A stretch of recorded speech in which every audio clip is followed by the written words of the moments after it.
দ্বিতীয়বারের মতো রাষ্ট্রীয় সফরে ব্রিটেনে পা রাখলেন মার্কিন প্রেসিডেন্ট ডোনাল্ড ট্রাম্প, যা যে কোনো মার্কিন প্রেসিডেন্টের জন্য নজিরবিহীন। কেননা এর আগে কোনো মার্কিন প্রেসিডেন্ট দুবার রাষ্ট্রীয় সফরে যুক্তরাজ্যে যাননি। সফরের দ্বিতীয় দিনে ব্রিটিশ প্রধানমন্ত্রী কিয়ার স্টারমারের সাথে সরাসরি বাসভবনে বৈঠকে বসেন ট্রাম্প। স্টারমার চাইছিলেন বিনিয়োগ ও ভূ রাজনীতি নিয়েই কথোপকথন হোক। আলোচনার এক পর্যায়ে কথা উঠল ফিলিস্তিনকে রাষ্ট্র হিসেবে স্বীকৃতি দেয়া নিয়ে, আর এতেই নড়েচড়ে বসলেন ট্রাম্প।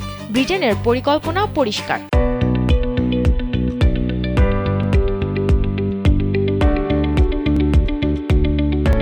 যদি ইসরায়েল যুদ্ধবিরতিতে না আসে এবং গাজার দুর্দশা কমাতে পদক্ষেপ না নেয়, তবে জাতিসংঘের সাধারণ পরিষদের বৈঠকের আগেই ফিলিস্তিনকে রাষ্ট্র হিসেবে স্বীকৃতি দেবে লন্ডন। কিন্তু বাদ সাধলেন ট্রাম্প। তিনি এই পরিকল্পনার সরাসরি বিরোধিতা করেন। তিনি বলেন, অবিলম্বে সব জিম্মিকে মুক্তি দেওয়া উচিত। তিনি ধাপে ধাপে জিম্মি মুক্তির পরিবর্তে একেবারে সবার মুক্তির ওপর জোর দেন। ট্রাম্প আরও বলেন, তার প্রশাসন অনেক সংকটের সমাধান করেছে এবং তিনি ফিলিস্তিন ইসরায়েল সমস্যারও সমাধান করতে পারবেন বলে আশাবাদী। এদিকে আগামী 23 সেপ্টেম্বর জাতিসংঘের সাধারণ পরিষদের উচ্চ পর্যায়ের বৈঠক শুরু হতে যাচ্ছে, যেখানে যুক্তরাজ্য ফিলিস্তিনকে স্বীকৃতি দেওয়ার ব্যাপারে আনুষ্ঠানিক ঘোষণা দিতে পারেন বলে ধারণা করা হচ্ছে। তবে ট্রাম্পের এই বিরোধিতার কারণে যুক্তরাজ্যের এই সিদ্ধান্ত কতটা দৃঢ় থাকবে তা নিয়ে সংশয় তৈরি হয়েছে। একই সময়ে ফ্রান্স, অস্ট্রেলিয়া ও কানাডার মতো কিছু দেশও ফিলিস্তিনকে স্বীকৃতি দেওয়ার পরিকল্পনা করছে।